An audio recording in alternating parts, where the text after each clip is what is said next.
Hey y'all, welcome back to another video. Today we are going to make some breakfast. If you haven't already, please subscribe to my channel, hit the like button if you enjoy this video, and leave me a comment down below and let me know what your favorite breakfast food is. If you like breakfast, it's my favorite meal of the day. We are going to start out by making some biscuits and gravy. So the first thing I'm going to do is brown some sausage. It's just plain grocery store sausage. I have 1 pound in the pan. And then once I get that browned, I add 1 tablespoon of cornstarch and 3 tablespoons of flour. You can use all flour, but I find that you get a slightly better result if you use the cornstarch. Then I'm going to add 3 cups of milk. I usually start with 3 and then add to it as needed. Sometimes 4 is a little bit too much. Just kind of depends on the day. So I started with 3 cups, and then I'm going to add a teaspoon of salt, pepper, and garlic. I end up adding a little bit more towards the end. I'm simply measuring this only for viewing purposes. The secret to your food tasting good, if you haven't heard my spiel in other videos, is tasting your food. You cannot make good, you can, I guess. I guess you can make good food without tasting it. However, your food is going to taste best if you taste it. If you know what your food tastes like, if you're tasting it and making sure there's a proper amount of salt, pepper, garlic, whatever other seasonings you happen to be putting in your food, that is whenever it's going to taste the best. So, taste your food. If you like things less salty, more garlicky, less garlicky, extra peppery, add that. So I've added the seasonings. I'm cooking this down, and eventually it will get nice and thick. I tasted my gravy, and it was not peppery enough. So I added another teaspoon of pepper, and that's the only other seasoning I added. And then I'm slowly adding about a half a cup at a time until I get the right consistency. So I'm just going to keep cooking it until I hit the right consistency. Once the biscuits are done and the gravy's done, I serve it. This is probably one of my personal favorite breakfasts. Following closely behind Eggs Benedict. That's my #1 favorite breakfast. I did not eat it much growing up as a child, and it is one of my favorite things to eat now. So, anyways, next up, we are going to make French toast. Do I usually make a recipe for this? No. I just make sure it looks right. But I am trying to make a recipe for you because I'm nice, I guess. I don't know. Anyways, so what I did here was I had started with 2 eggs. I ended up adding a 3rd egg in later, and then I put 2 tablespoons of sugar, 2 teaspoons of cinnamon. I know that's just 1 right there, but I'm going to add another 1.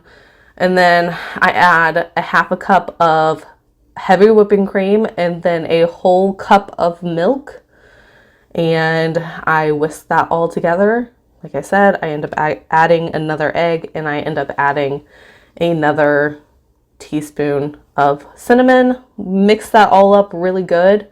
And yeah, you probably should use a better quality bread than what I'm using, but this is what we have, and I felt like having French toast, and I wasn't going to go to the store and buy different bread to make French toast.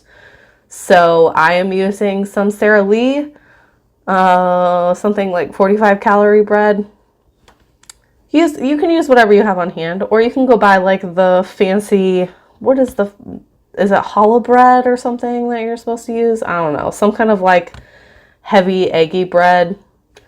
Well, my mom likes to use I think it's Sara Lee artisan bread or something. I know a lot of people like to use like Texas toast. I just use whatever's in my fridge or freezer or on my counter, whatever we have available. That's what I'm using.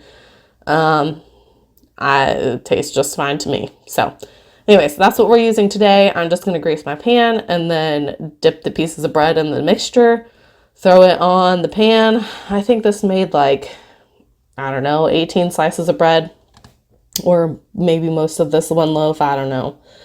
And I just cook them until they're browned on one side, and then I flip them and cook them until they're browned on the other side. And then you have some French toast, and it's freaking delicious. Yeah, it's one of my favorite. This is not something I make a lot. It's something that we do make on occasion. We don't frequently eat sweet breakfast just because I'm more of like a eggs and biscuits and gravy and bacon kind of person. So is my husband, but we do occasionally make stuff like waffles and French toast and pancakes and such. All right, last up, we are going to make my overnight French toast bake. This is probably one of my favorite things to make for like a brunch. So a lot of brunches, I try to make like a sweet dish and a savory dish. So we usually have some kind of like breakfast casserole, and then usually I make this just because it's easy and you can make it the night before and then just bake it the day of. You don't have to let it sit overnight, but you can, which is nice. So the first thing that you need is 1 loaf of French bread. It is better if you let it sit out and get stale. That is not the case with this one. I just went to the store and bought it. A lot of times if I'm, feeling really, I don't know what the word is. I don't know. Anyways, if I'm feeling like I want to do this more appropriately, I will throw the bread cubes into the oven on a sheet pan, just to kind of dry them out a little bit so that they are a little more stale. I did not do that today. I didn't feel like it. So anyways, then I'm going to add 8 large eggs, 1 cup of whole milk, and 1 cup of heavy whipping cream. You can use all milk if you want. I've totally done that before. You do get a better, more creamy custardy consistency if you use heavy whipping cream, but you could use half and half if you wanted. You could use all milk. I would not recommend using all heavy whipping cream. I've actually not done that, but I feel like it would taste weird. So anyways, you just add your dairy, let's just say that, and then you will add a half a cup of brown sugar, a quarter cup of white sugar, a tablespoon of vanilla, a tablespoon of cinnamon, and a half teaspoon of salt.